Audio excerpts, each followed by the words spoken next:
ज्या वेळेला सोसायटी बांधली गेली त्यावेळेचे FSIचे रूल्स वेगळे असतील, या वेगवेगळ्या कारणांसाठी आपण रिडेव्हलपमेंटला जातो.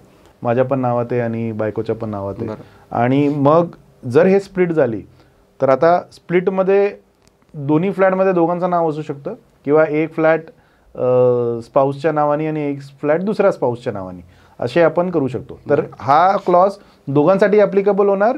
म्हणजे रोजच्या फॅसिलिटीज ज्या असतात, दूध, शाळा, हे ते, त्याच्यापासून ट्रान्सपोर्ट लांब पडणारे, मी आधीचं सगळं सेटअप केलेला असतो, बरोबर, सगळंच मला बघायचं. That is my hardship. त्याच्यासाठी मी एक वेगळं काहीतरी एक अमाऊंट बिल्डरकडनं घेतो. तर ती जी काही व्हॅल्यू येते ती तुम्हाला अडॉप्ट करता येते for the purpose of capital gains. ती व्हॅल्यू म्हणजे तुमची त्या जुन्या फ्लॅटची किंमत. जेव्हा मी रिडेव्हलपमेंटसाठी जातो तर मला नवीन फ्लॅटमध्ये बायकोचं किंवा मुलांचं नाव ॲड करायचं आहे. कॅपिटल गेन कधी येतो तर त्याच्यासाठी एक नवीन सेक्शन आला इन्कम टॅक्समध्ये, सेक्शन 45(5)(a).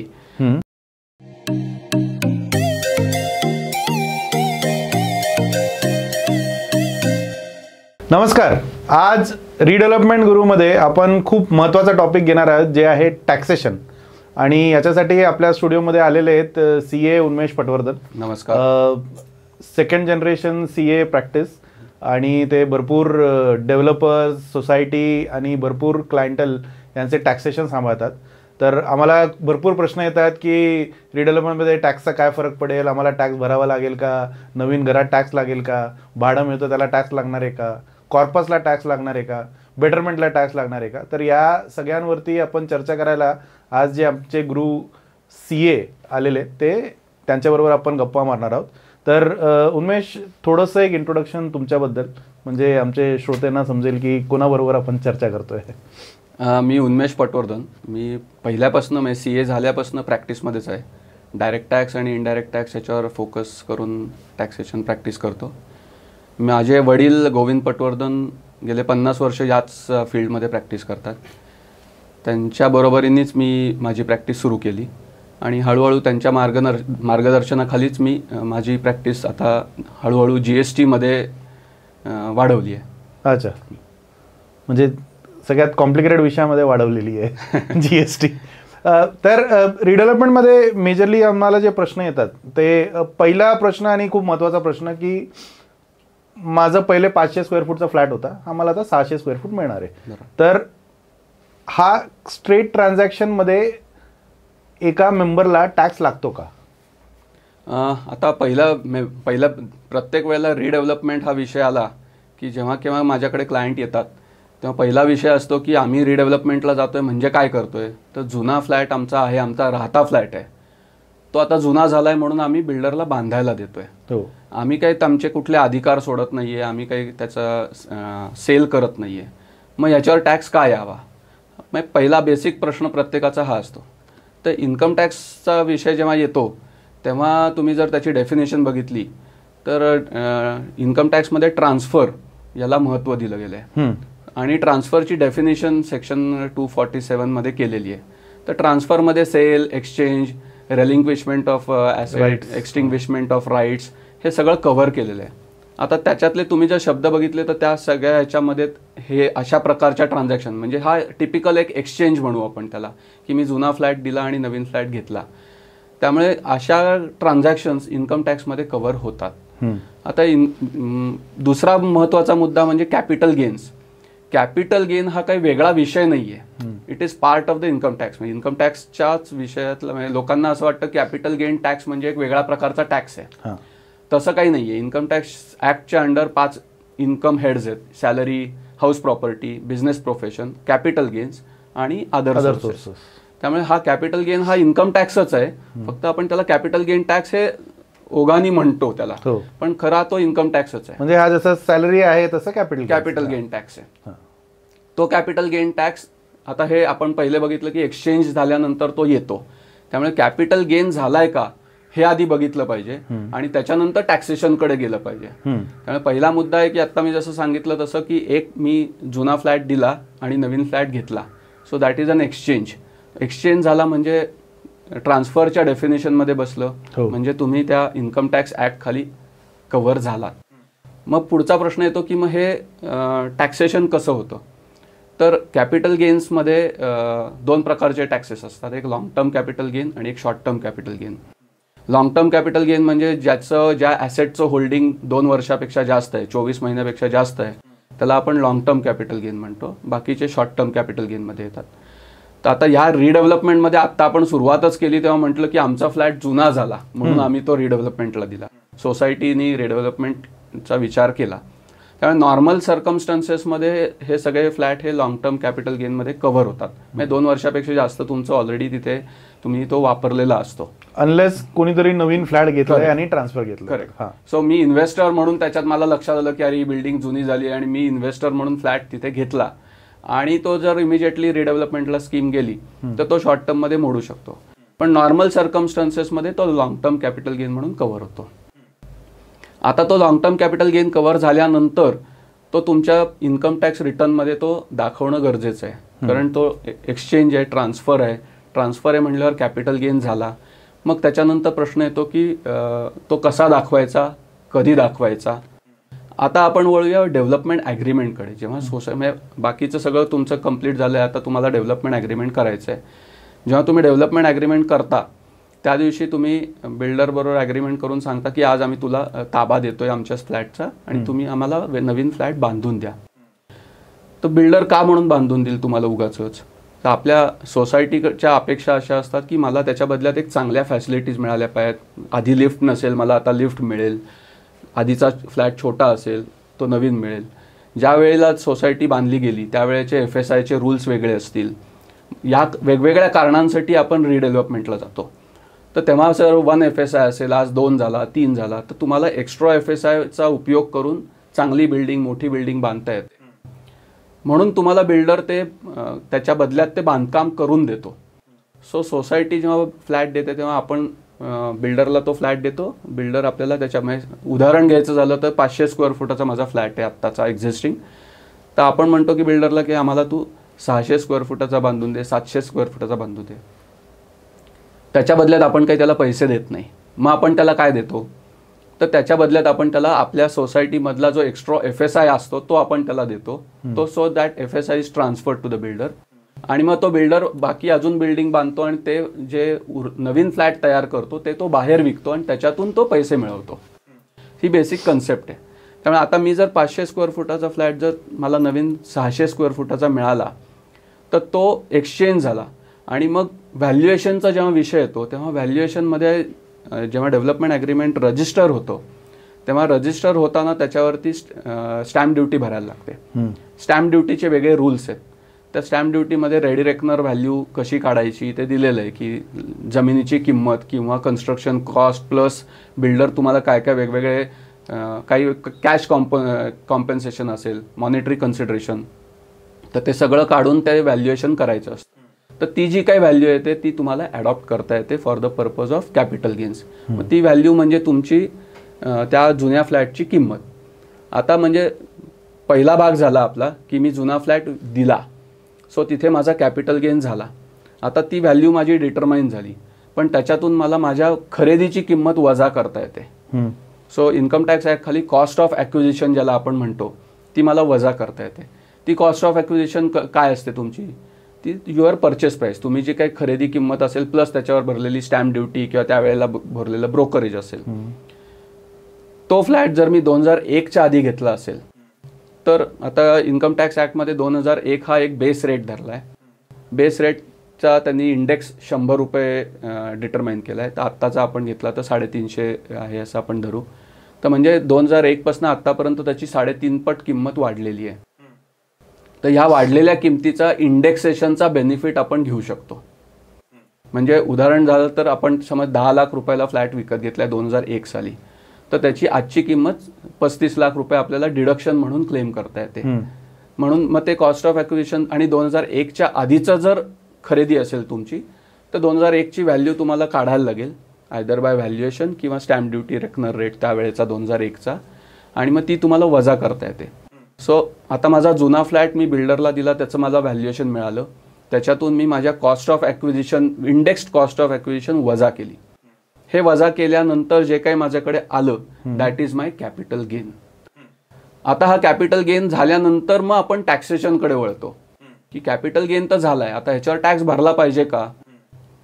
तर हो, कॅपिटल गेनवर टॅक्स येतो, पण तो वाचवण्याचे पण मार्ग इन्कम टॅक्स ॲक्टमध्ये दिलेले आहेत. तुम्ही जर एक रेसिडेन्शियल प्रॉपर्टी विकली आणि दुसरी रेसिडेन्शियल प्रॉपर्टी विकत घेतली तर section 54 of the income tax act म्हणतो की त्याचं तुम्हाला डिडक्शन क्लेम करता येतं. आता ती जी नवीन प्रॉपर्टी तुम्हाला घ्यायची आहे ती प्रॉपर्टी तुम्ही जुनी प्रॉपर्टी विकल्याच्या 1 वर्ष आधी किंवा 2 वर्ष नंतर विकत घेतली पाहिजे किंवा 3 वर्षाच्या आत ती कन्स्ट्रक्ट केली पाहिजे. तेवढ्या पिरियडमध्ये तुमचं ते नवीन घर, नवीन वास्तू, रेसिडेन्शियल प्रॉपर्टी ही तयार झाली पाहिजे. ही त्याची सेक्शन 54 ची कंडिशन आहे. आता टिपिकली रिडेव्हलपमेंटमध्ये ते आपोआप होतंच, कारण आपलं ॲग्रीमेंटच म्हणतं की मी जुना फ्लॅट देणार आहे आणि नवीन घेणार आहे. त्यामुळे सेक्शन 54च्या कंडिशन्स आपोआप कव्हर होतात त्याच्यामध्ये. फक्त काळजी एवढीच घ्यायची की ते 3 वर्षामध्ये, आता रिडेव्हलपमेंटमध्ये हे जे आपण नवीन घर घेतो त्याला कन्स्ट्रक्शन म्हटलं गेलं आहे. त्यामुळे या पुढच्या 3 वर्षाच्या आत तुम्हाला त्याचं पोझेशन मिळालं पाहिजे. एवढी काळजी तुम्हाला सेक्शन 54 मध्ये घेतली पाहिजे. आणि जर ही घेतली तर आपल्याला टॅक्स लागू होणार नाही, कारण नवीन फ्लॅटची किंमत जी असेल ती त्या स्टॅम्प ड्युटीची जी व्हॅल्यू आहे, जो जुना फ्लॅट दिला तीच व्हॅल्यू त्याची अडॉप्ट करता येईल तुम्हाला, कारण एक फ्लॅट दिला आणि दुसरा फ्लॅट नवीन घेतला, आपोआप तुमची सगळी इन्व्हेस्टमेंट कव्हर झाली. ओके. आता भरपूर लोकांचं जेव्हा रिडेव्हलपमेंट होत असतं तेव्हा कधी कधी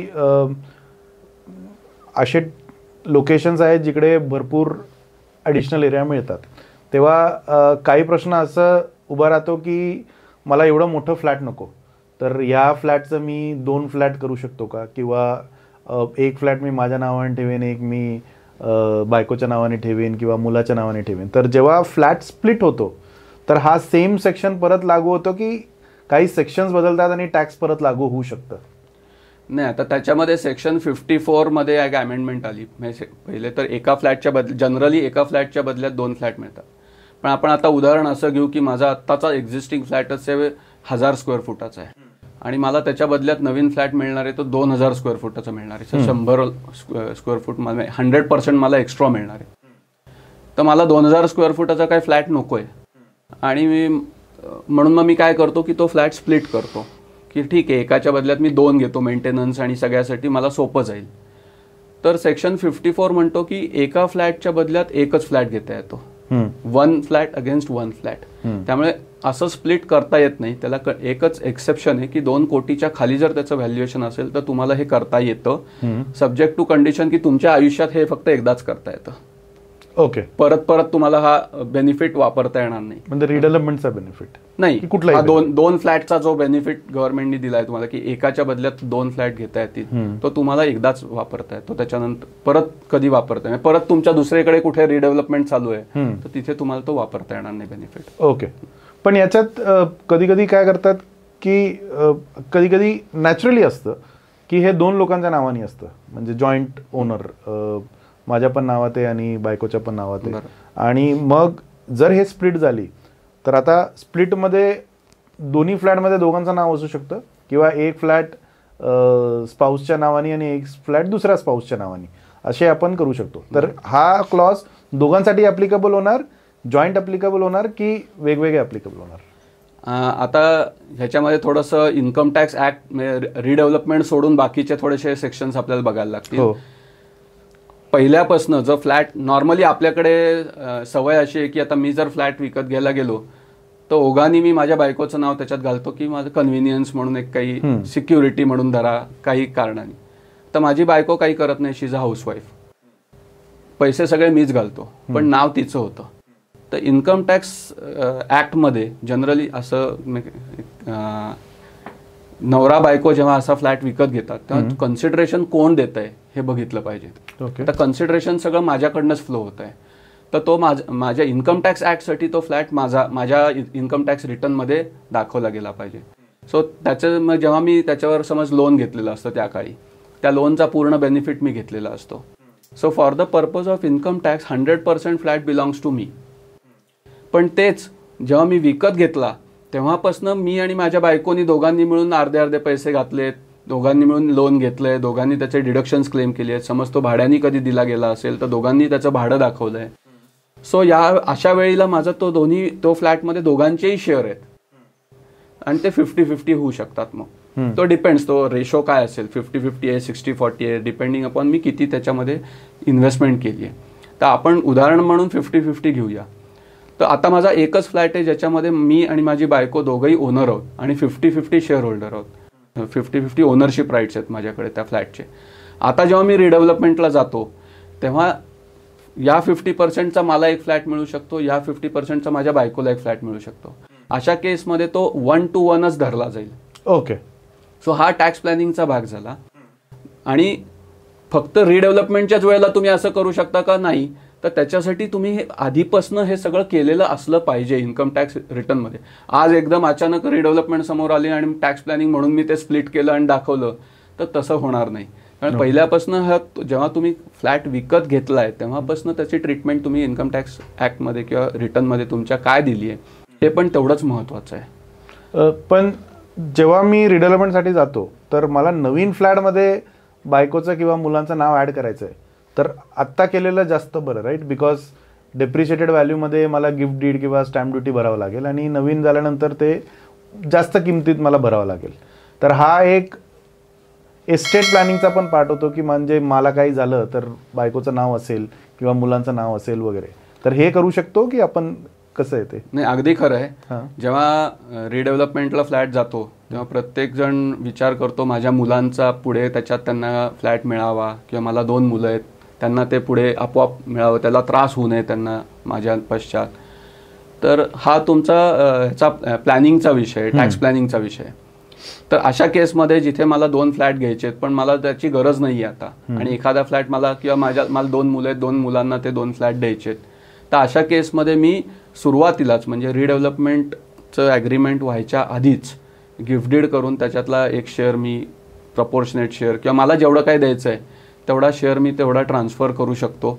आणि मग जेव्हा त्याचं नाव, त्या मुलाचं मुलीचं नाव फ्लॅटवर आलं की आपोआप त्यांना जे काही नवीन प्रॉपर्टी मिळणार आहे त्याच्यामध्ये त्यांना त्यांचा हक्क आपोआप मिळू शकतो. हा टॅक्स प्लॅनिंगचा एक भाग झाला. कारण मगाशी मी म्हटलं तसं सेक्शन 54मध्ये एका फ्लॅटच्या बदल्यात एकच फ्लॅट घेता येतो.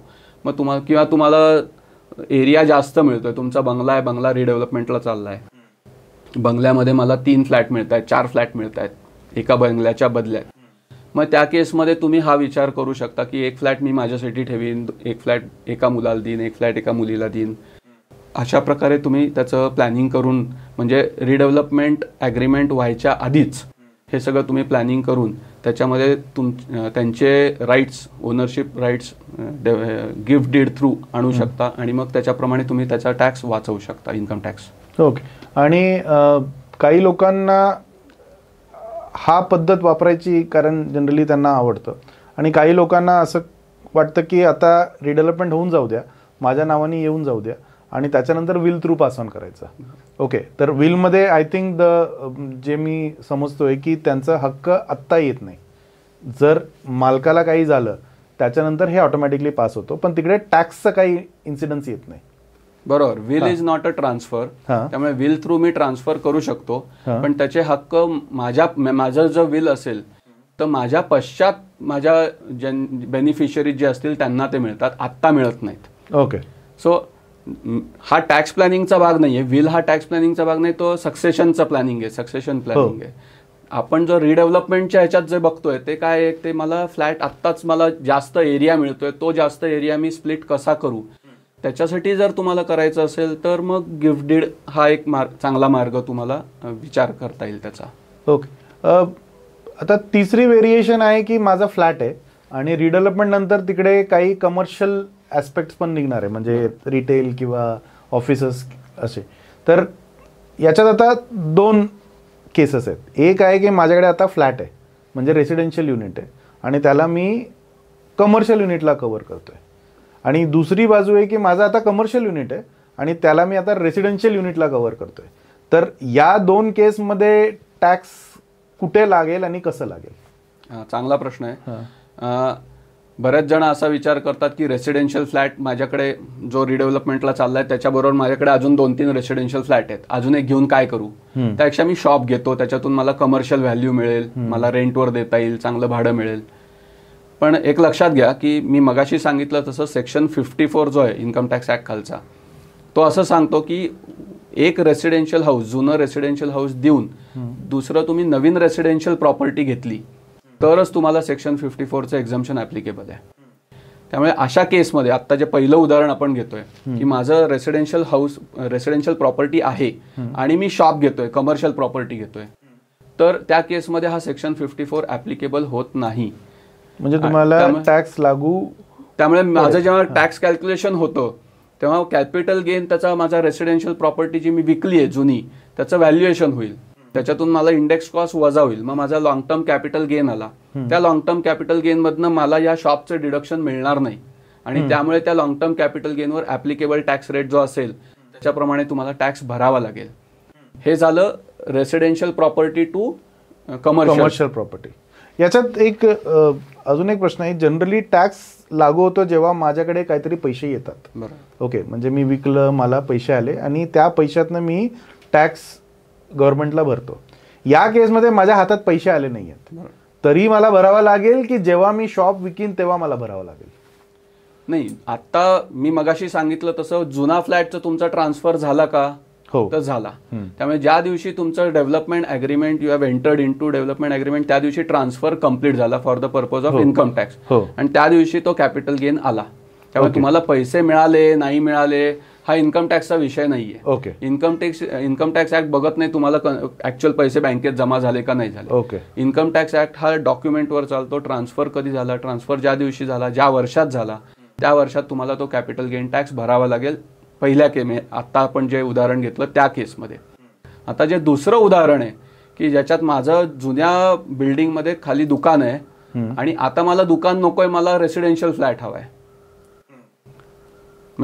रिडेव्हलप झालेल्या बिल्डिंगमध्ये मला रेसिडेन्शियल फ्लॅट हवाय. इथे मात्र थोडासा आपल्याला रिलीफ मिळू शकतो. मी जर टिपिकल उदाहरण आपण घेऊया की मी सॅलरीड एम्प्लॉई आहे, इन्व्हेस्टमेंट म्हणून तिथे मी शॉप घेतलं होतं, ते मी भाड्याने दिलं होतं. आता ती बिल्डिंग रिडेव्हलपमेंटला चालली आहे.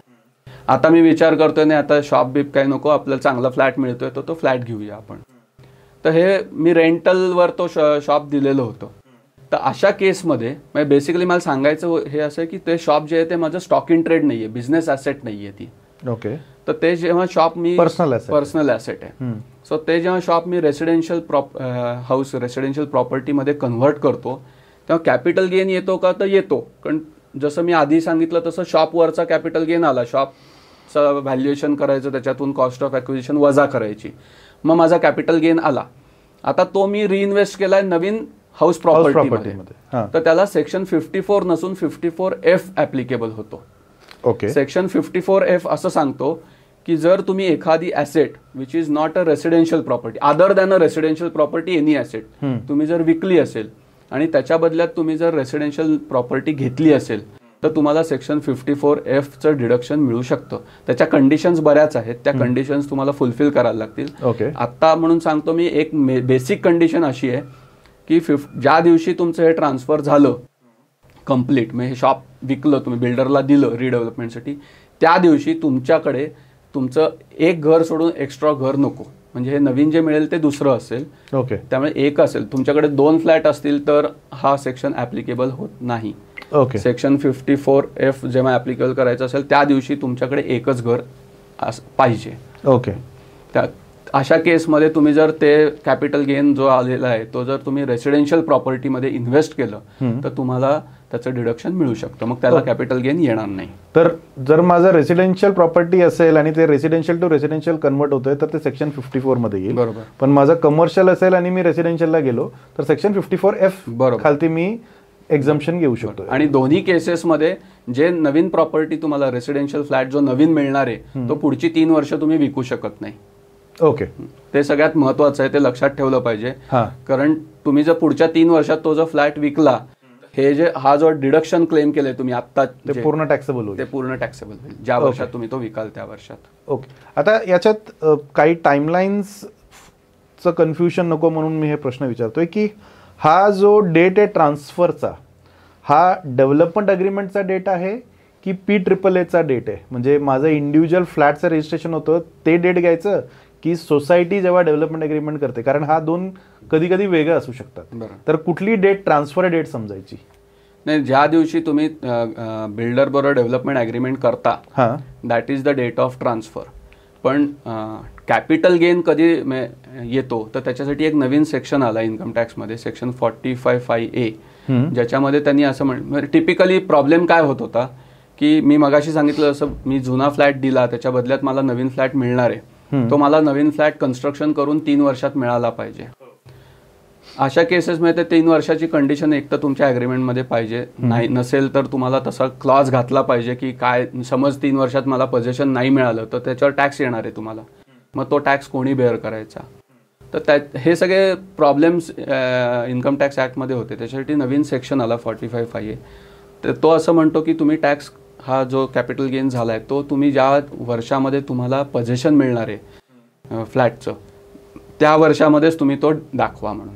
आणि त्या वर्षामध्ये ज्या दिवशी कम्प्लिशन येईल, बिल्डर ज्या दिवशी कम्प्लिशन देईल that would be the date on which you have to show it in the income tax return. आणि त्या दिवशी त्याची जी स्टॅम्प ड्युटी व्हॅल्यू असेल ती तुम्हाला ती अडॉप्ट करायची आहे. पण ट्रान्सफरची डेट ओरिजिनल ॲग्रीमेंट ज्या दिवशी झालं तीच ट्रान्सफरची डेट धरली जाईल. ओके, आता पहिले आपण इन्कम टॅक्स क्लिअर करून टाकू. तर आता या रिडेव्हलपमेंटच्या प्रकरणात एक तर आहे की मला घर मिळतंय, ओके, याच्या व्यतिरिक्त आपल्याला अजून काही कन्सिडरेशन, मनी कन्सिडरेशन मिळतं, पैसे म्हणजे भाडं झालं, कॉर्पस झालं, बेटरमेंट, ब्रोकरेज देतात, शिफ्टिंग देतात, ओके. तर यांचं आता काय, कारण आय थिंक मल्टिपल रुलिंग्स आहेत, ओके, आणि आय थिंक स्माईलवरनं कळतं की देर आर मल्टिपल ओपिनियन्स. एक आहे TDS आणि टॅक्स, हे मी वेगवेगळं धरतोय. तर पहिली गोष्ट आहे की याला टॅक्स अप्लिकेबल आहे का. आय थिंक सेक्शन 194 एक नवीन सेक्शन आहे. तर रेंट, कॉर्पस, बेटरमेंट ह्या सगळ्यांचं कॅटेगरी सेमच आहे की काही वेगवेगळे कॅटेगरी आहेत आणि यांना टॅक्स लागू होतो का. आता पहिला बेसिकली हे पैसे दिले का जातात. हो, जेव्हा आपण जुना फ्लॅट देतो तेव्हा सोसायटी असते, त्याच्यामध्ये एक कॉर्पस असतो. तो कॉर्पस आपल्याला सोसायटीमधनं काढता येत नाही हो, जुन्या मेंबर्सना, पण नवीन मेंबर्स येणार असतात. मग हे ॲट पार कसं आणायचं. तर बऱ्याच वेळेला सोसायटीमधले मेंबर्स म्हणतात की मला तर हे पैसे काढता येत नाही आहेत. मग बिल्डरला ते सांगतात की तुम्ही आम्हाला डायरेक्टली आमचा काय कॉर्पस, जे काय कॅल्क्युलेशन होईल त्याप्रमाणे तुम्ही आम्हाला कॉर्पस द्या. That is one way of looking at it. तर तो एक कॉर्पस मला मिळतो. त्याच्यानंतर एक मला हार्डशिप अलाउन्स म्हणून मिळतो की मला काहीतरी त्याच्यामुळे त्रास होणार आहे की मला माझं राहतं घर सोडून दुसरीकडे कुठेतरी भाड्याने राहायला लागणार आहे, तिथे मला सगळं परत नवीन बघायचं आहे सगळं. म्हणजे रोजच्या फॅसिलिटीज ज्या असतात, दूध, शाळा, हे ते, त्याच्यापासून ट्रान्सपोर्ट लांब पडणार आहे, मी आधीचं सगळं सेटअप केलेला असतो, बरोबर, सगळंच मला बघायचं. That is my hardship. त्याच्यासाठी मी एक वेगळं काहीतरी एक अमाऊंट बिल्डरकडनं घेतो. प्लस मला माझं स्वतःचं दुसरं घर नसेल तर तो एक रेंट म्हणून मला दिलं जातं की तुम्ही जोपर्यंत तुम्हाला नवीन फ्लॅट मिळत नाही तोपर्यंत भाड्याने राहा. प्लस त्याच्याबरोबर अजून काही एका जागेतून दुसऱ्या जागेमध्ये शिफ्ट व्हायचं असेल तर त्याचा पण एक अलाउन्स दिला जातो की तुम्हाला सगळं तुमचं सामान एका जागून दुसऱ्या जागी शिफ्ट करायचं म्हणून. असे वेगवेगळ्या प्रकारचे बिल्डर तुम्हाला मॉनिटरी कन्सिडरेशन देत असतो. तर आता याच्यावर इन्कम टॅक्स येतो का हा सगळ्यात मोठा प्रश्न आहे. तर भरपूर डिसिजन्स आत्ता असे आहेत, बॉम्बे हायकोर्टचा डिसिजन पण आहे, ट्रायब्युनल डिसिजन्स पण आहेत की ज्याच्यामध्ये त्यांनी असं म्हटलंय की हे सगळे कॅपिटल रिसिट्स आहेत. कॉर्पस जो तुम्हाला मिळतो दॅट इज अ कॅपिटल. आता बेसिकली जेव्हा मला पैसे मिळतात त्याच्यामध्ये 2 प्रकारचे रिसिट्स असतात, एक रेव्हेन्यू रिसिट आणि एक कॅपिटल रिसिट. तर कोर्टाने वेळोवेळी असं धरलंय की हा कॉर्पस जो तुम्हाला तो मिळतो तो हार्डशिप अलाउन्स आहे, वन टाइम अलाउन्स आहे, आणि त्यामुळे तो कॅपिटल रिसिट आहे. आणि इन्कम टॅक्स ॲक्टमध्ये कॅपिटल रिसिटला टॅक्स लागत नाही. त्यामुळे आणि कोर्टाने जेव्हा हे डिसिजन दिले तेव्हा त्यांनी असं म्हटलं होतं की असे पैसे ज्याला तुम्हाला कॉस्ट ऑफ ॲक्विजिशनच काही नाही आहे, याला काही असं एक हे कुठून आलेलं नाही आहे, आपोआप या डेव्हलपमेंट ॲग्रीमेंटमध्ये दिलेले पैसे आहेत ते, बरोबर. त्यामुळे त्या कॉस्ट ऑफ ॲक्विजिशन ज्याची डिटरमाइन करता येत नाही त्याला कॅपिटल गेन लागू होत नाही. राईट. पण हे आता लक्षात आल्यानंतर मॅडमनी, निर्मला सीतारामन मॅडमनी त्याच्यामध्ये एक अमेंडमेंट आणली सेक्शनमध्ये, आणि त्याला आता त्यांनी अशा केसेसमध्ये cost of acquisition will be deemed to be nil असं केलं. आधीचे निर्णय जे होते त्याच्यात त्यांनी म्हटलं होतं की कॉस्ट ऑफ ॲक्विजिशन काढताच येत नाही तुम्हाला, आणि म्हणून the actual capital gain fails capital gain working fails असं ते डिसिजन्स होते आणि म्हणून त्याला टॅक्स लागत नव्हता. पण आता हे नवीन जो निर्णय आला आहे त्याच्याप्रमाणे तुम्ही त्याच्याकडे परत एकदा बघितलं पाहिजे की हा जो कॉर्पस फंड आहे किंवा हार्डशिप अलाउन्स तुम्ही ज्याला म्हणताय त्याचं टॅक्सेशन कसं होईल. आता जेव्हा मी रेंटकडे येतो तेव्हा रेंटकडे तुम्ही व्हॉट्सॲप गेले 5-6 महिने जर बघितलं असेल तर मला वाटतं बॉम्बे हायकोर्ट डिसिजन आला एक, त्याच्यामध्ये त्यांनी असा निर्णय दिला की हे जे रेंट आहे that is a hardship allowance आणि कॅपिटल रिसिटेंट, त्याच्यामुळे त्याच्यावर तो बेसिकली विषय त्याच्यामध्ये TDSचा होता. तो TDS त्याच्यावर लागू होईल का, तर त्यांनी म्हटलं की हा टॅक्सेबलच नाही आहे, ही कॅपिटल रिसिटेंट, त्याच्यामुळे TDS त्याला ॲप्लिकेबल होणार नाही. त्यामुळे आत्ता सगळीकडं असा एक हे आहे की याला कुठेही टॅक्स, जेव्हा रेंटचा विषय येतो तेव्हा रेंटच्या विषयामध्ये बॉम्बे हायकोर्टचं डिसिजन आलं आहे ज्याच्यामध्ये त्यांनी असं म्हटलं आहे की हा रेंट हे टॅक्सेबल नाही आहे आणि त्यामुळे त्याच्यावर TDSच्या प्रोव्हिजन्स ॲप्लिकेबल होणार नाहीत. त्यामुळे आत्ता आपल्याला असं एक हे फिलिंग आहे की त्याच्यावर टॅक्स येणार नाही. पण शेवटी इन्कम टॅक्स ॲक्ट जेव्हा येतो तेव्हा प्रत्येक गोष्ट ही तुम्हाला डॉक्युमेंटमध्ये काय लिहिलं आहे त्यामुळे काळजीपूर्वक प्रत्येक गोष्टीकडे बघितलं पाहिजे. असं जनरलाइज स्टेटमेंट करणं की कॉर्पस घ्या किंवा रेंट घ्या याला टॅक्स येणार नाही असं चुकीचं राहील. मी म्हणेन की तुम्ही डेव्हलपमेंट ॲग्रीमेंटमध्ये क्लॉज काय त्याला खूप महत्त्व आहे की तुम्ही कसं ॲग्रीमेंट वर्डिंग करता आणि त्याच्याप्रमाणे त्याचं टॅक्सेशन ठरतं. त्यामुळे तेव्हा तुम्ही तुमच्या चार्टर्ड अकाउंटंट किंवा वकील जे कोण तुमच्या ड्राफ्टिंग करतात तेव्हा ह्याची सगळ्याची काळजी घेतली पाहिजे की कॉर्पस जेव्हा तुम्ही घेताय तो कसा घेतला पाहिजे, रेंटल जेव्हा तुम्ही घेताय तेव्हा ते कशा प्रकारे घेतलं पाहिजे. तर आता रेंटमध्ये आत्ता गेल्या ह्याच्या 2-4 वर्षामध्ये वेगवेगळे नवीन सेक्शन जे आले त्यामुळे त्याच्यामध्ये अजून एक नवीन सेक्शन जे आले ते 194IA आणि 194IC. त्याच्यामध्ये त्यांनी अशा टिपिकल रिडेव्हलपमेंट केसेसमध्ये किंवा फ्लॅट ट्रान्सफर ऑफ इनमुवेबल प्रॉपर्टी ह्याच्यावर गव्हर्नमेंटनी TDS आणलाय. तर त्या 194IC सेक्शनमध्ये त्यांनी म्हटलंय की अशा प्रकार कुठल्याही प्रकारचं कन्सिडरेशन जेव्हा दिलं जातं तेव्हा त्याच्यावर 10% TDS झाला पाहिजे. ओके. मग आता हे कुठल्याही प्रकारचं कन्सिडरेशन म्हणलं की हे त्याच्यामध्ये कव्हर होतं का, तर कन्सिडरेशन म्हणजे काय हे त्याच्यामध्ये डिफाईन केलेलं आहे. ओके. मग त्याच्यामध्ये भरपूर वेगवेगळे anything related to transfer of immovable property ते त्याच्यामध्ये कव्हर होतं. Okay. So to my mind हे सगळे वेगवेगळ्या प्रकारे जे पैसे दिले जातात ते त्याच्यामध्ये कव्हर होतील आणि मग तिथे TDS ॲप्लिकेबल होईल. पहिला विषय झाला की बिल्डरनी TDS केला पाहिजे का, तर TDS तिथे ॲप्लिकेबल होतो. आता आपण जर नवीन आत्ताची इन्कम टॅक्सची रिटर्न्स बघितली तर त्या इन्कम टॅक्स रिटर्नमध्ये वेगवेगळ्या लेवलवर ती इन्फॉर्मेशन गव्हर्नमेंट कलेक्ट करत असतं तुमच्या पॅन बेस्ड ह्याच्यामध्ये. मग त्याच्यामध्ये 26AS असेल, AIS असेल, TIS असेल.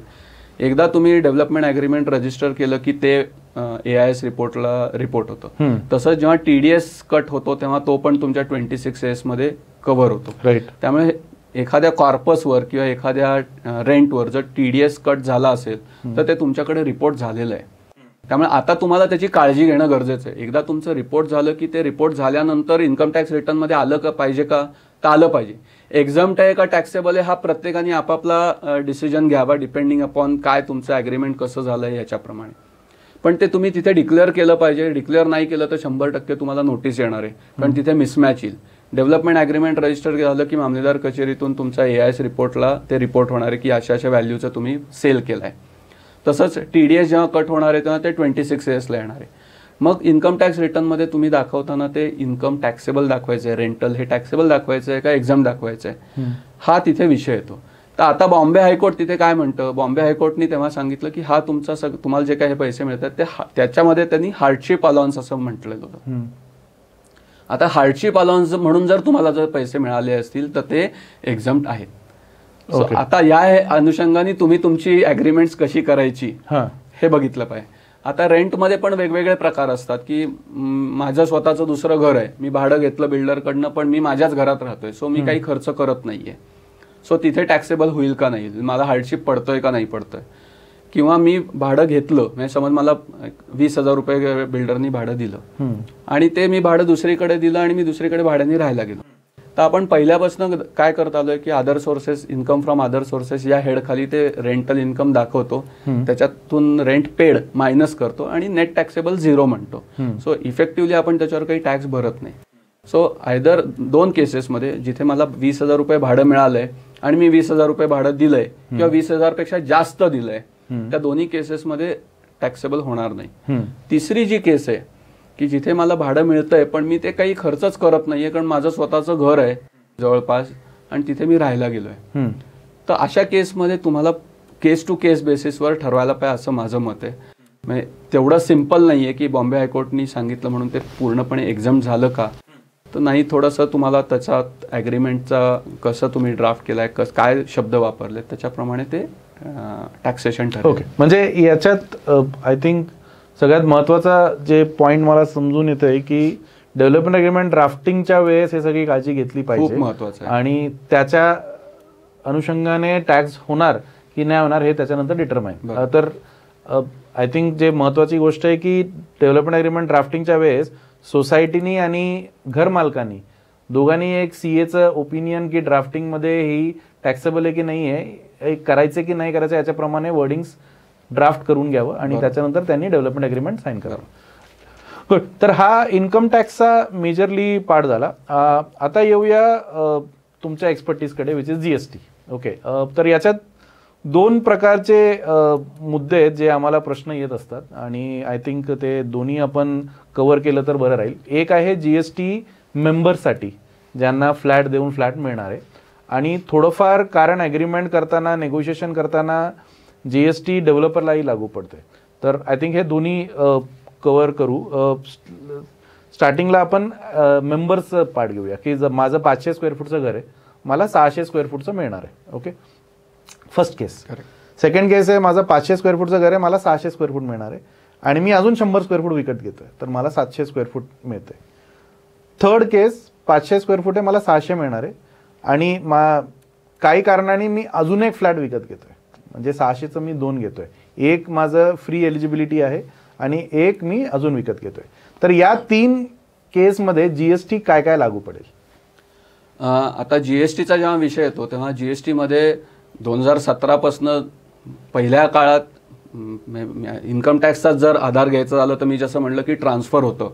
ट्रान्सफर काय होतं तर जो सोसायटीकडे FSI असतो, एक्स्ट्रा FSI, आत्ताचे नवीन रूल्स, डेव्हलपमेंट रूल्स बदलल्यामुळे जे FSI तुम्हाला अवेलेबल झालाय त्याचा वापर करून तुम्ही रिडेव्हलपमेंटला जाता. म्हणजे जिथे 10 फ्लॅट असतील तिथे 20 फ्लॅट बांधले जाऊ शकतात, 30 फ्लॅट बांधले जाऊ शकतात, कारण तुम्हाला एक्स्ट्रा FSI मिळतो. सो सोसायटी ट्रान्सफर काय करते तर तो FSIचा जो राईट आहे तो बिल्डरला देते की तू बांधकाम कर, ते फ्लॅट बांध आणि ते तू विक आणि त्याच्यातून तू पैसे मिळव. So there is a transfer of FSI. आता जीएसटी सुरुवातीला जेव्हा आला तेव्हा तो सोसायटीवर, कारण ट्रान्सफर कोण करतंय, GST is a indirect tax. आता इन्कम टॅक्सकडनं आपण जेव्हा जीएसटीकडे येतो तेव्हा GST is a indirect tax. Indirect tax म्हणजे काय? इनडायरेक्ट टॅक्स हा माझ्या खिशातून नाही गेला पाहिजे, मी समोरनं कलेक्ट करणारे आणि भरणारे. सो जेव्हा सुरुवातीला जीएसटी आला तेव्हा तो सोसायटीवर ऍप्लिकेबल झाला, कारण सोसायटीने तो FSI विकला बिल्डर. बरोबर.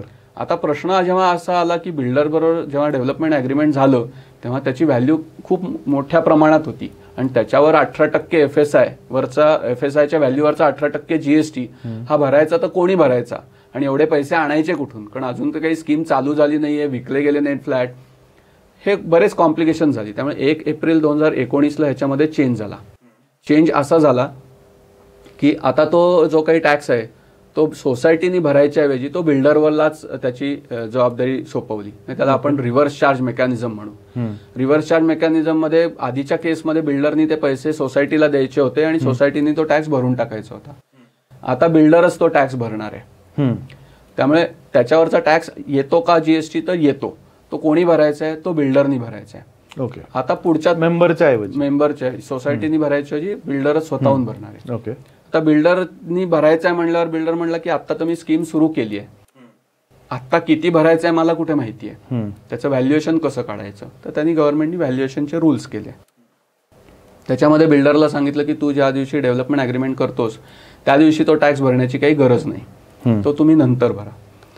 ते आपण पुढच्या ह्याच्यात येऊया. आता मी प्रश्नाकडे येतो पहिले की आता मी रिडेव्हलपमेंटला जेव्हा जातो तेव्हा मी माझ्या 500 स्क्वेअर फुटाचा फ्लॅट जुना माझा जो आहे तो देतो आणि नवीन मला 600चा मिळतो. सो मला कन्स्ट्रक्शन करून मिळतं. सो बेसिकली मला काय मिळते तर कन्स्ट्रक्शन करून मिळते, पण त्याचे गव्हर्नमेंटनी त्याचे व्हॅल्युएशन कसं करायचं त्याचे रूल्स केले. त्या रूल्समध्ये त्यांनी म्हटलंय की हा जो लँड ओनरला जो काही फ्लॅट मिळतो त्याच्यावर पण GST भरायला पाहिजे. ओके. त्याचं व्हॅल्युएशन कसं करायचं, तर ज्या दिवशी डेव्हलपमेंट ॲग्रीमेंट झालं त्याच्यानंतरचा जो फर्स्ट सेल असेल, बिल्डर जो फर्स्ट सेल करेल अदर दॅन लँड ओनर्स, म्हणजे स्वतः ओनर जे असतील त्यांना सोडून, म्हणजे बाहेर विक्री जो होईल सेल, त्याची जी काही व्हॅल्यू असेल ती व्हॅल्यू लँड ओनरसाठी अडॉप्ट करायची. त्यामुळे ती व्हॅल्यू जी असेल ती तुमची नवीन फ्लॅटची व्हॅल्यू झाली. आता आपल्या उदाहरणामध्ये 500 स्क्वेअर फुटाच्या जागी मला 600 स्क्वेअर फुटाचा फ्लॅट मिळालाय. तो 600 स्क्वेअर फुटाचा फ्लॅट ज्या दिवशी मला कम्प्लिशन येईल त्या प्रोजेक्टला, ज्या दिवशी मला तो हँडओव्हर होणार आहे फ्लॅट, त्या दिवशी तो टॅक्स भरणं गरजेचं आहे. ओके. कितीवर, तो ते 600 स्क्वेअर फुटावर, कारण 500च्या जागी मला 600 स्क्वेअर फूट फ्लॅट मिळालाय. On the first sale rate, on the first sale happening immediately after the development agreement. Development agreement नंतर जो झाला तो अडॉप्ट करायचा आणि त्याच्यावर तुम्ही टॅक्स नंतर. आणि हा फर्स्ट सेल रेट रेडी रेकनरच्या खालती पण जाऊ शकतो? नॉर्मली नाही, कारण बाकीचे रूल्स त्याला आड येतात. एक्झॅक्टली. त्याच्यात आता मी जात नाही, पण स्टॅम्प ड्युटी रेकनर रेटला पेक्षा जनरली कोणी खाली डॉक्युमेंट करत नाही, कारण त्याच्यावर टॅक्सेशन वेगळ्या प्रकारे येतं म्हणून. राईट. त्यामुळे आपण असं धरू की आयदर स्टॅम्प ड्युटी व्हॅल्यू आहे किंवा त्याच्यापेक्षा जास्तच आहे, आणि ती जी काही जास्त व्हॅल्यू असेल ती तुम्हाला अडॉप्ट करायला लागेल फॉर लँड ओनर शेअर. पण तो भरायचा लगेच नाहीये, ज्या दिवशी कम्प्लिशन येईल त्या दिवशी तो तुम्हाला भरायचा आहे. ओके. आता तो भरायचा कोणी भरायचा त्या 600 स्क्वेअर फुटाचा, तर ते तुमचं डेव्हलपमेंट ॲग्रीमेंट ठरवणार आहे. ओके. तर नॉर्मल सर्कमस्टन्सेसमध्ये सोसायटीमधले मेंबर्स म्हणतात आम्हाला काही कुठल्या प्रकारचे टॅक्सेस लावू नका. बरोबर. सो बिल्डर काय असेल ते बिल्डरनी बघावं. ऑब्व्हियसली बिल्डरनी बघावं असं म्हटलं तर बिल्डर काही त्याच्या खिशातून भरणार नाहीये तो टॅक्स, कारण तो 5% ऑफ दॅट व्हॅल्यू आहे. ऍक्च्युअली टॅक्स रेट आहे 7.5%. अफोर्डेबल हाऊसिंग असेल तर 1.5%. अफोर्डेबल हाऊसिंग म्हणजे 45 लाखाच्या खालचे फ्लॅट. सो रेट आहे 7.5%. त्याच्यातून तुम्हाला 30%चं लँड डिडक्शन मिळतं. असा इफेक्टिव्ह GSTचा रेट 5% येतो. तो 5% जर गव्हर्नमेंटला जर बिल्डर भरणार असेल तर जेव्हा तो कॉस्टिंग करेल, जेव्हा तो तुम्हाला ते 600 स्क्वेअर फूट अलॉट करणार आहे ॲज अ न्यू हे, तेव्हा तो त्याचा विचार करूनच तुम्हाला देणार आहे. त्यामुळे तुम्हाला तो विचार केला पाहिजे की तुम्हाला जर मी जर म्हटलं की नको मी भरतो तो टॅक्स, तर मला बिल्डर मला किती एक्स्ट्रा देऊ शकतोय. सो हे गणित आहे त्याचं. तर ते तुम्ही विचारात घेऊन, आणि वेदर सोसायटीमधले सगळे मेंबर्स हा वेगळा 5% कॅशमध्ये द्याल, कॅश म्हणजे ऑनलाईन पेमेंट करायला तयार आहेत का बिल्डरला एक्स्ट्रा, असा विचार करून तुम्ही त्याच्यामध्ये क्लॉज घालणं गरजेचं आहे. आणि ते खूप गरजेचं आहे. नंतर त्याच्यावरनं डिस्प्यूट्स होतात की हा टॅक्स कोणी क्लॉजच नसेल आणि बिल्डरनी उद्या येऊन पैसे मागितले की नाही GSTचे पैसे द्या, तर तिथे डिस्प्यूट सुरू होतात. म्हणजे जर ज्यांनी GST भरलं तर बेसिकली ते पर्सेंटेजमध्ये इफेक्ट होईल. करेक्ट. थोडक्यात. आणि तो कोणी म्हणजे त्यांनी कलेक्ट करू शकतो का तो, हे पण त्या अग्रीमेंटमध्ये येणं गरजेचं आहे. कारण जेव्हा कम्प्लिशन येतं तेव्हा बिल्डर म्हणतो मला 5% द्या पैसे, कुठे लिहिलंय की द्यायचे नाहीत. GST इज इनडायरेक्ट टॅक्स, मला तुमच्याकडनं कलेक्ट करायचा आणि भरायचा आहे. बरोबर. सो ते त्याच्यामध्ये क्लॅरिटी असणं गरजेचं आहे. त्यामुळे तो एक क्लॉज महत्वाचा आहे की, आणि तो कशा प्रकारे आला पाहिजे, तो कोणी भरायचा आहे, तो कधी भरायचा आहे, जर कोणी भरायला तयार असेल तर. आता पुढचा जो मुद्दा आहे की 500च्या जागी मला 600 मिळाले आणि मी 100 स्क्वेअर फूट वेगळे विकत घेतले. आता जेव्हा मी वेगळे विकत घेतो तेव्हा खऱ्या अर्थाने मी ते वेगळे जेव्हा विकत घेतो तेव्हा खरं म्हणजे डेव्हलपमेंट ॲग्रीमेंटमध्ये एक क्लॉज असतो, बिल्डर क्लॉज टाकतो की तुम्हाला एक्स्ट्रा एरिया हवा असेल तर हा रेट ऍप्लिकेबल होईल. पण मला फ्लॅट एकच मिळतोय, तो फ्लॅट कंबाईंड आहे. आणि हे व्हॅल्युएशन रूल्स काय सांगतात की फर्स्ट सेलचा अडॉप्ट करा आणि टॅक्स भरून टाका. प्रश्न असा येतो की जर माझा डेव्हलपमेंट ॲग्रीमेंटचा जर त्या 600 स्क्वेअर फुटाचा रेट जर 10,000 रुपये आला आणि बिल्डरनी मला वरचे 100 स्क्वेअर फूट जर 12,000नी दिले असतील, तर मला ते 2 तुकडे तोडायचे का, की 600 वर मी त्या 10,000च्या रेटनी 5% भरायचे आणि वरच्या 100 वर बरोबर 12,000 वर 5%नी भरायचे. तर याला GST मध्ये क्लॅरिटी नाहीये. दॅट इज अ डिस्प्युटेबल टॉपिक की ह्याच्यावर कसं, म्हणजे एकच फ्लॅट तुम्ही अशा 2 व्हॅल्युएशनला तोडू शकता का. तो व्हॅल्युएशन प्रमाणे जर जायचं झालं तर 10,000 वर पूर्ण 700 स्क्वेअर फुटावर 5% येईल. पण as a caution me suggest करेन की तुम्ही तो जो काही वरचा रेट ठरलेला आहे, कारण तो that is part of the document, आणि तेवढे तुम्ही कन्सिडरेशन बिल्डरला दिलेलं एक्स्ट्रा मॉनिटरी कन्सिडरेशन दिलंय, तर ते जे काही तुम्ही दिलंय त्याच्यावर 5% भरून टाका. 600 स्क्वेअर फुटावर म्हणजे 600 वरती 10,000 प्रमाणे, 100 वरती 12,000. पण त्याला क्लॅरिटी नाही त्याच्यामध्ये. ओके. आता तिसरा जो प्रश्न आहे की तुम्ही एक नवीन फ्लॅट विकत घेतला तिथे, तर तो as good as new flat आहे. त्यामुळे त्याचं जे काही कन्सिडरेशन ठरलं असेल बिल्डर बरोबर त्याच्यावर 5% सरसकट येईल. त्याचं म्हणजे रिडेव्हलपमेंटशी काही संबंध नाही. तो तुम्ही बाहेरचा माणूस असल्यामुळे थर्ड पार्टी असल्यासारखं त्याला ट्रीट केलं जाईल आणि त्याच्यावर टॅक्स येईल 5%. म्हणजे कम्प्लिशन पर्यंत जीएसटी लागेल, कम्प्लिशन नंतर नाही लागेल, ते वाले रूल्स नाही. आता मी जर कम्प्लिशनच्या आधी जर फ्लॅट बुक केला असेल तर स्टेज वाईज मी पेमेंट्स करत जातो बिल्डरला. त्या प्रत्येक स्टेज वाईज मला जीएसटी द्यायचा आहे 5% आणि तो गव्हर्नमेंटला बिल्डरनी भरून टाकायचा आहे. आणि कम्प्लिशनला 100% माझं पेमेंट होईल, त्यामुळे पूर्णपणे मला जीएसटी भरायला लागेल. आता मी जर स्टेज ऑफ कम्प्लिशन 90% असताना जर बुक केला तर लोक विचारतात मला की नाही मग 10%वरच जीएसटी येणार का, तर तसं नाहीये. पूर्ण 100%वर भरायचं. जेव्हा ज्या दिवशी तुम्ही बुकिंग कराल त्या दिवशी जेवढं पेमेंट कराल त्याच्यावर 5%. पण आय थिंक पूर्ण कम्प्लिशन झाल्यानंतर कोणी विक्री करतं तर बहुतेक ते लागू होत नाही. आता त्याच्यामध्ये जर तो आता मी मगाशी जो विषय अर्धवट सोडला त्याच्याकडे येतो की जेव्हा मी FSI ट्रान्सफर करतो त्याच्यावरचा टॅक्स मी भरलेला नाहीये. आता तो FSI माझा कन्झ्युम होत चाललाय, कारण मी लँड ओनर्सला काही फ्लॅट दिले, काही मी फ्लॅट विकले. ते विकलेल्या फ्लॅटवर पण 5% भरला. आता बिल्डरला जेव्हा हा FSI वरचा टॅक्स भरायचा आहे तेव्हा गव्हर्नमेंटनी काय केलं या न्यू स्कीम मध्ये, त्याचं इनपुट टॅक्स क्रेडिट ब्लॉक केलं. FSI हा परचेस आहे बिल्डरचा, त्याला परचेसवर टॅक्स भरायचा आहे. तो परचेसवर टॅक्स भरणार आणि इकडे सेल्सवर पण टॅक्स भरणार, डबल टॅक्सेशन होत आहे. त्याच्यानी कॉस्ट वाढणार आहे. इकडे 18% भरायचं आहे, तिकडे 5% भरायचं. त्यामुळे गव्हर्नमेंटनी काय केलं की इकडे तरी भरा नाही तर इकडे तरी भरा, either of the two which ever is beneficial. असं 5% इकडे किंवा 18%. तर मी जर असं उदाहरण घ्या की माझे ओल्ड ओनर्स 10 आहेत आणि नवीन मी 10 फ्लॅट बांधलेत. जुन्या फ्लॅट ओनर्सना मी 10 फ्लॅट देऊन टाकले, त्याच्यावर मी 5% जीएसटी भरून टाकला. नवीन जे 10 फ्लॅट आहेत ते समज मी 10च्या 10 फ्लॅट कम्प्लिशनच्या आधीच विकून टाकले, तर सगळ्या याच्यावर मी जीएसटी भरलाय. मग इन दॅट केस हा जो FSI आहे त्याच्यावर मला वेगळा जीएसटी भरण्याची गरज नाही. ओके. पण आता दुसरं उदाहरण घ्या की त्या 10 फ्लॅटपैकी मी 8 फ्लॅट विकले आणि 2 फ्लॅट माझे अनसोल्ड राहिले on the date of completion.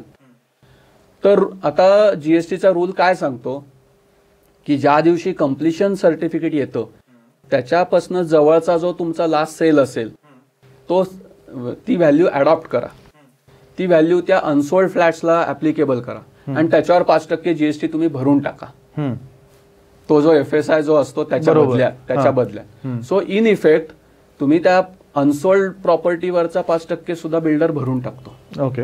आणि भरल्यानंतर ऑब्व्हियसली त्या फ्लॅटची किंमत तेवढ्यानी वाढते. बरोबर. त्यामुळे टू से की माझ्या कम्प्लिशन नंतर जीएसटी येत नाही का, तर हो, builder cannot collect it. Builder समोर कलेक्ट करू शकत नाही, पण त्यांनी ऑलरेडी ते 5% भरून टाकलेले आहेत ज्या दिवशी कम्प्लिशन आलं. ओके. त्यामुळे जीएसटी येत नाही का, तर येतो.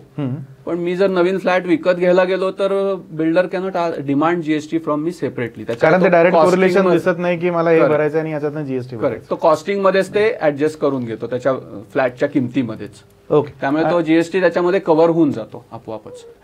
एक मध्ये डिस्क्रिप्शन देताना एक तुम्ही शब्द वापरला की त्याचा इनपुट क्रेडिट मिळत नाही.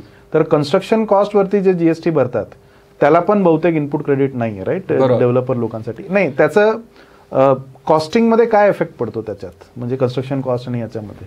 आता जेव्हा रिडेव्हलपमेंट होते त्याच्यामध्ये 2 प्रकार आहेत परत, रेसिडेन्शियल प्रॉपर्टी, रेसिडेन्शियल फ्लॅट आणि कमर्शियल. बरोबर.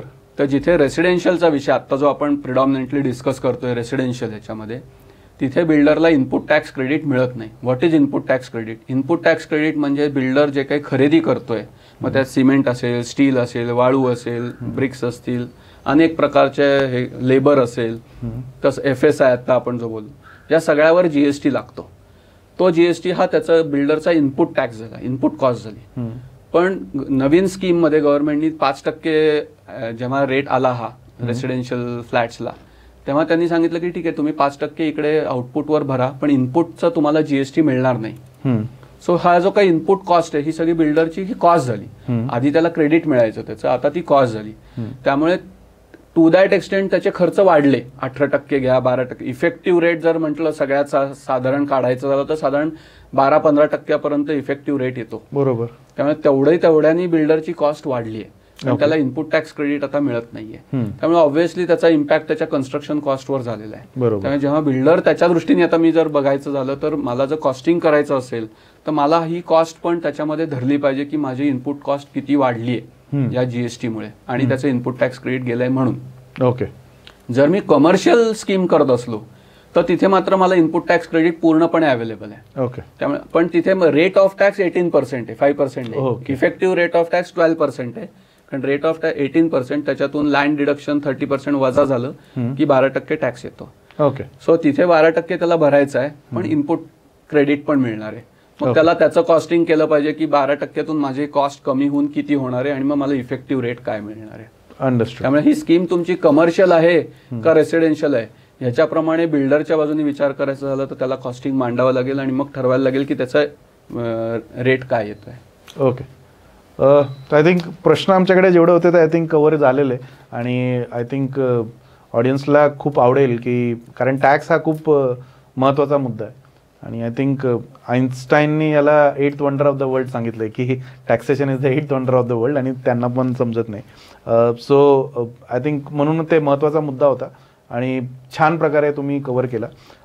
लास्ट एक आहे की जर लोकांना तुमच्यापर्यंत पोचायचं आहे काही कारणास्तव किंवा काही ओपिनियनसाठी तर ते कसे तुम्हाला अप्रोच करू शकतात याच्याबद्दल थोडीशी माहिती दिली तर I think we can end. मला जर कॉन्टॅक्ट करायचं असेल तर माझा वेबसाईट आहे. ओके. माझं ऑफिस आहे प्रभात रोडला, कलमाडी हायस्कूल आहे तिथे केतकर रोडला, त्याच्या समोर माझं ऑफिस आहे. आणि वेबसाईटचं नाव वेबसाईट आहे www.caunmeshpatwardhan.com. ओके. किंवा माझा मोबाईल नंबर आहे 9822424968. त्याच्यावर कॉन्टॅक्ट करू शकता. किंवा माझा ईमेल आय डी आहे unmeshgp@gmail.com. ओके. त्याच्यावर तुम्ही तुमच्या क्वेरीज विचारू शकता. Sure. I would love to answer them. कारण शेवटी इन्कम टॅक्स घ्या किंवा जीएसटी घ्या हे विषय इव्हॉल्विंग आहेत. मी आज जे बोललो ते उद्या एखाद्याला चेंज झालं असेल. त्यामुळे आत्तापर्यंतचा माझा अनुभव असा आहे की ओपिनियन एखादं दिलं रिडेव्हलपमेंट व्हायला वेळ लागतो. असं नाही की आज आपण ठरवलं आणि झालं लगेच. It's a process. त्यामुळे तुम्ही एखादं ओपिनियन घेतलं असेल आणि ते जर वर्षभराने रिडेव्हलपमेंट झालं तर तेव्हा ते परत एकदा रिव्ह्यू करणं गरजेचं आहे. कारण लॉ बदलत चाललाय. जसं जसं आपण त्याच्यामध्ये टॅक्स वाचवण्यासाठी मार्ग शोधतोय तसं गव्हर्नमेंटला रेव्हेन्यू वाढवायचा आहे, गव्हर्नमेंटला नवीन स्कीम्स आणायच्या आहेत. त्याच्यासाठी ते पण ते लूपहोल्स ब्लॉक करण्यासाठी त्यांचे बजेटमध्ये वेगवेगळे अमेंडमेंट्स येत असतात. आणि त्यामुळे ह्या अमेंडमेंट्स आलेल्याचा इम्पॅक्ट तुमच्या टॅक्सेशनवर काय होणार आहे हे त्यावेळी बघणं गरजेचं आहे. आणि बऱ्याच वेळेला असं होतं की ठीक आहे ना टॅक्स नाहीये ना मग काय नाही दाखवलं म्हणून काय फरक पडतो. तर तसं नाहीये. त्याला सुद्धा पेनल्टी क्लॉजेस आहेत, पेनल्टी सेक्शन्स आहेत आणि छोट्या छोट्या कारणासाठी आपण त्या लिटिगेशनमध्ये अडकतो आणि लिटिगेशन आपल्याला माहिती आहे की एकदा चालू झालं की किती लांबतं ते. तर हे जर वाचवायचं असेल तर त्यावेळी त्या टॅक्समध्ये थोडंसं लक्ष घातलं तर आय थिंक तुमचं लाईफ एकदम इझी होऊन जाईल. आणि येस त्याच्यामध्ये तुम्ही इन्कम टॅक्सचं रिटर्न भरताना टेक्नॉलॉजी आहे आता सगळं मॅचिंग करून रिटर्न भरावं हेच एक शेवटचं मला सांगावंसं वाटतं. थँक्यू. तर आज रिडेव्हलपमेंट गुरुमध्ये आपल्याबरोबर होते CA उन्मेष पटवर्धन आणि आय थिंक छान माहिती दिली की GST, direct tax, income tax आणि काय काय केलं आणि डेव्हलपमेंट एग्रीमेंटमध्ये कशी कशी काळजी घेतली पाहिजे रिडेव्हलपमेंट करताना. तर आय थिंक तुम्हाला सगळ्यांना आवडेल. तर सबस्क्राईब करा, लाईक करा रिडेव्हलपमेंट गुरुला आणि तुमचे अजून काही प्रश्न असतील तर कमेंट सेक्शनवरती टाका. आम्ही प्रयत्न करू की ते पण सोडवायचं कमेंटवर किंवा अजून एका पॉडकास्टद्वारे. तर थँक्यू. रिडेव्हलपमेंट गुरुला बघत राहा.